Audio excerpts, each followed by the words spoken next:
ये देख लीजिए गांव का नज़ारा है। यहाँ पर देखिए बहुत भारी भीषण बारिश हुई है। देखिए घर सर सारा बुड़ गया है। ये देखिए पूरा घर तक पानी चढ़ गया है। आप लोग देख लीजिए।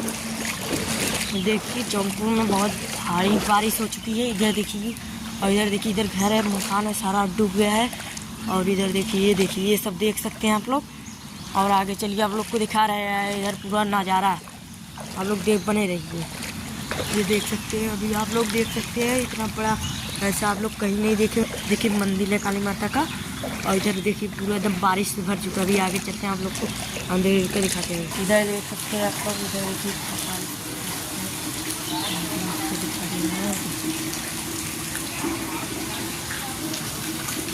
देखिए पूरा मंदिर का पानी आ चुका है, बुझ चुका है